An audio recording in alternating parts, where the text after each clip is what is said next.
Hello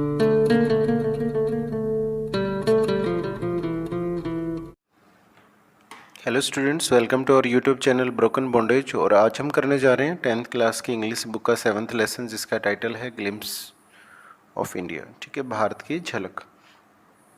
और इसका जो फर्स्ट पार्ट है वो है बेकर फ्रॉम गोवा, जिसको लिखा है लूसियो रोड्रिग्स ने। ओके, तो इसमें पूछ रखा है कि आपके मन में कौन कौन सी तस्वीरें आती हैं या कौन कौन सी जगहों की तस्वीरें आपके दिमाग में आती हैं जब हम बात करते हैं हमारे देश के बारे में, और कौन कौन से पार्ट भारत के बारे में जिनके बारे में आप जानते हो, जहाँ रहते हो या फिर आपने यात्रा की है। क्या आप ऐसे कुछ पॉपुलर टूरिस्ट डेस्टिनेशन के नाम भी बता सकते हैं जो काफ़ी पॉपुलर हैं, या फिर क्या आप जानते हैं कि जो ब्रिटिश थे उनके अलावा जो डच थे या फिर फ्रेंच जो थे या फिर जो पोर्टुगीज़ थे, उनका भी बहुत ही महत्वपूर्ण पार्ट रहा है हमारे देश की हिस्ट्री के अंदर। तो वो कौन से हिस्से हैं जहाँ पर फ्रेंच का या फिर पोर्टुगीज़ का इन्फ्लुएंस था। तो मोस्टली जो पांडिचेरी है, जिसे पुडुचेरी भी बोलते हैं, और गोवा। ठीक है, और एक थर्ड जो माहे एक छोटा सा डिस्ट्रिक्ट है पुडुचेरी का, वहाँ पर इनका इन्फ्लुएंस था। कैन यू से which part of Indians grow, क्या आप ये भी बता सकते हैं कि भारत के कौन से हिस्से में जो चाय है या फिर कॉफ़ी है वो तैयार की जाती है, उगाई जाती है। ठीक है, तो हम फर्स्ट पार्ट पढ़ रहे हैं बेकर फ्रॉम गोवा, जिसको लिखा है लूसियो रोड्रिग्स ने। चलिए देखिए, this is a pen portrait of a traditional Goa village baker who still has an important place in the society. हम पढ़ने जा रहे हैं एक पेन पोर्ट्रेट, एक चरित्र चित्रण पढ़ने जा रहे हैं एक ट्रेडिशनल गांव गोवा विलेज बेकर का, जो पारंपरिक एक विलेज बेकर है, जो अभी भी बहुत ही महत्वपूर्ण स्थान रखता है सोसाइटी के अंदर। तो अब उसके बारे में पढ़ने जा रहे हैं। Our elders are often heard, जो हमारे बुजुर्ग हैं उनको अक्सर सुना जा सकता है। रेमिनिसिंग का मतलब होता है यहाँ पर बहुत ज़्यादा किसी चीज़ के बारे में सोचना, शौकीन से सोचना। नॉस्टैल्जिकली about those good old Portuguese days, और नॉस्टैल्जिकली का मतलब होता है बहुत ही ज़्यादा किसी की याद सताना, नॉस्टैल्जिक होना।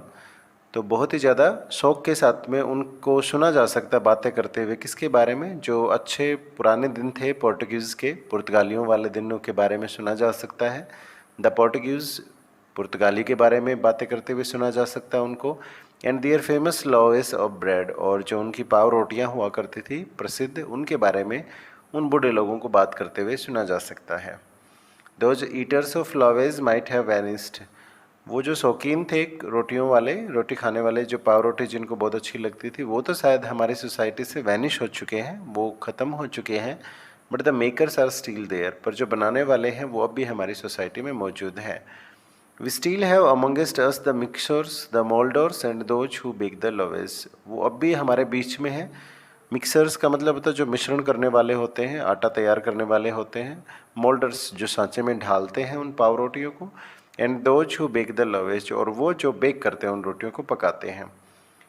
Those age old time tested furnaces still exist, वो पुराने वाली और समय की खरोटी पर खरी जो भट्टियाँ हैं वो आज भी मौजूद हैं। The fire in the furnaces has not yet been extinguished, और जो आग है उन भट्टियों की वो अभी तक बुझी नहीं है, वो भट्टियों में अब भी जल रही है। The third and jingle, third का मतलब होता है किसी चीज़ को ज़ोर से पटकना या फिर धमाका करना किसी चीज़ का। एंड जिंगल और झनकार जो है of the traditional baker bamboo, जो परंपरागत जो बेकर की जो बांस की छड़ी होती थी उसकी झनकार और उसको पटकने की जो आवाज़ थी, हेराल्डिंग, वो अनाउंस कर देती थी। हेराल्डिंग का मतलब यहाँ पर है घोषणा कर देती थी। His arrival in the morning, उसके आगमन की, कि सुबह वो आ चुका है। Can still be heard in some places, अब भी आपको कई जगहों पर उसकी वो आवाज़ें सुनी जा सकती हैं। May be the father is not alive, शायद पिताजी तो जिंदा नहीं है उनके, शायद उसका पिताजी जिंदा ना हो, but the son still carries on the family profession, पर जो लड़का है वो अब भी अपने परिवार के इस व्यवसाय को आगे बढ़ा रहा है। These bakers are even today known as poder in Goa, और इन बेकर्स को आज भी जो गोवा है उसके अंदर इनको क्या बोला जाता है, पेदर बोला जाता है। During our childhood in Goa, अगर मैं यहाँ पर जो लुशियो है वो अपने बचपन के बारे में कहता है कि मेरे बचपन जो था गोवा के अंदर, मैं उसकी बात बताऊँ आपको, the baker used to be our friend, companion और गाइड। जो बेकर था वो क्या हुआ करता था? हमारा दोस्त हुआ करता था, कंपेनियन हुआ करता था और गाइड, मार्गदर्शक भी हुआ करता था। साथी भी था, दोस्त भी था और मार्गदर्शक भी था। He used to come at least twice a day. वो दिन में लगभग 2 बार आता था। Once when he set out in the morning on his selling round. एक बार तो वो जब अपनी रोटियों को बेचने के लिए निकलता सुबह सुबह। And then again when he returned after emptying his huge basket. और दूसरी बार तब आता जब उसका जो बड़ा सा जो बास्केट था, जो टोकरी थी, वो खाली हो जाती, जब उसको सबको बेच देता। द जिंगलिंग थर्ड of his bamboo woke us from the sleep. और जो जिंगलिंग, जो झनकार भरी जो उसकी, थर्ड का मतलब था पटकना, अपनी बैम्बो जो बांस वाली छड़ी थी, जब उसको पटकता और उससे जो झनकार पैदा होती, वो हमें जगा देती हमारी नींद से। And we ran to meet. और हम दौड़ने के लिए चले जाते, उससे मिलते भी। And greet him. और उसका स्वागत भी करते। Why was it so? ऐसा क्यों होता था? Was it for the love of the loaf? क्या ये उन रोटियों के लिए हुआ करता था? रोटियों के प्रति प्यार था क्या? नोट एट ऑल, ऐसा तो बिल्कुल नहीं था। The लोवेज were boat by some पास्किन और बेस्टिन। ये जो लोवेज थी ये खरीदी जाती थी किसके द्वारा?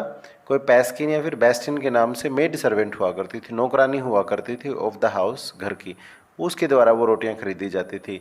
वाट we long for were those bread bangles. तो हम सबसे ज़्यादा इच्छा किसकी करते थे?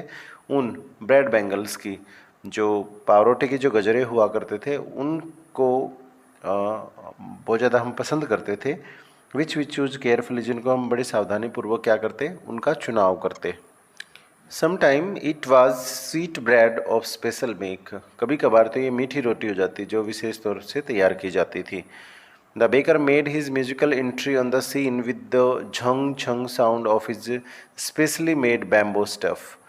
और ये जो बेकर था वो अपनी संगीत में एंट्री करता गांव के अंदर, on the scene with jhang jhang sound. और किस प्रकार की म्यूजिकल एंट्री होती उसकी? झंग झंग की एक आवाज़ पैदा होती उसकी, जो विशेष तौर पर बैम्बो जो स्टफ़ था, बैम्बो के एक छड़ी से बनाई गई कोई इस प्रकार की कोई चीज़ थी जिससे कि वो क्या करता, वो साउंड पैदा करता।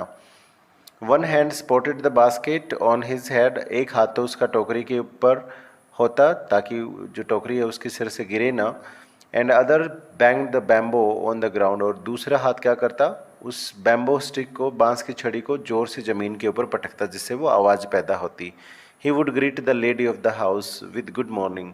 और वो जो लेडी ऑफ हाउस होती, घर की जो मालकिन होती, उसका स्वागत करता गुड मॉर्निंग कह के।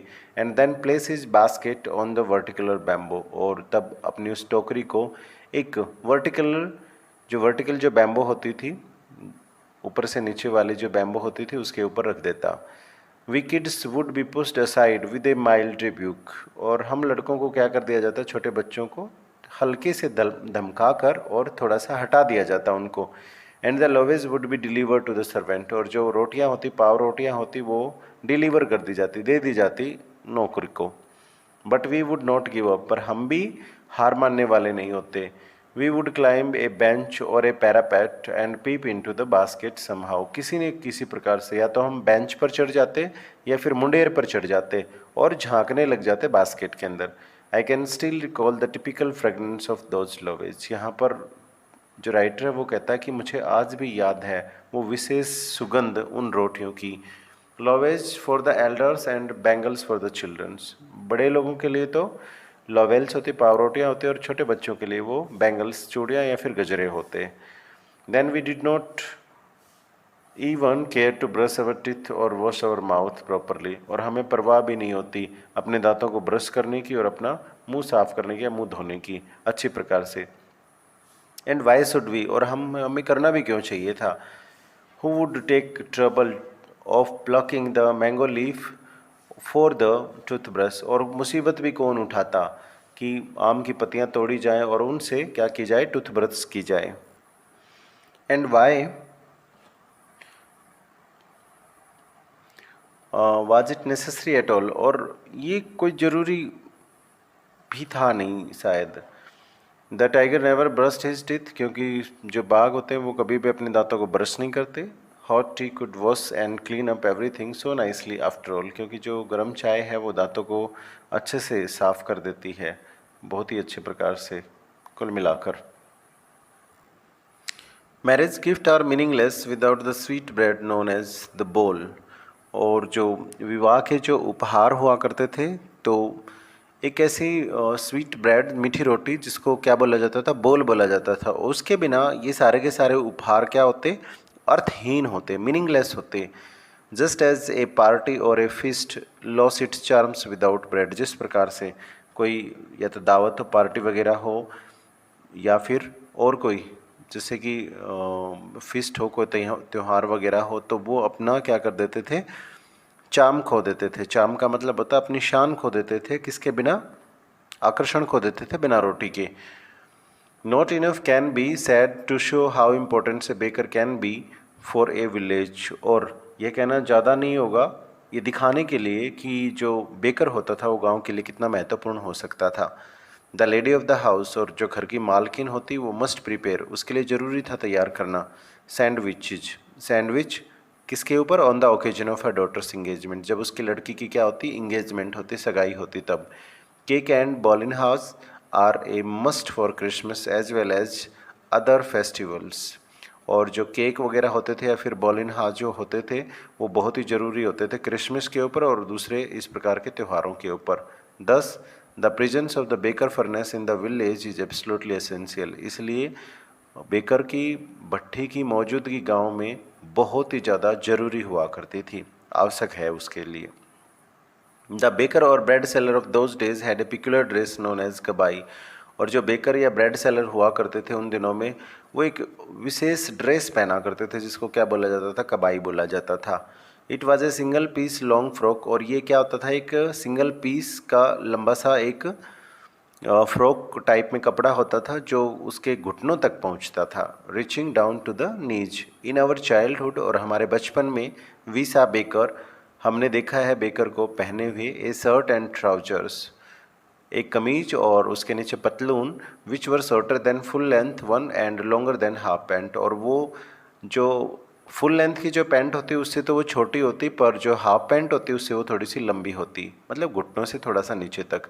इवन टुडे, आज भी, anybody who wear a half pant, कोई भी जो हाफ पैंट पहनता है, which reach is just below the knee, जो उसके घुटनों से थोड़ी सी नीचे तक आती हो, इनवाइट्स द कमेंट, उसके ऊपर टिप्पणी होने लग जाती हैं, that he is dress like a पेदर, कि उसने पेदर जैसे कपड़े पहन रखे हैं।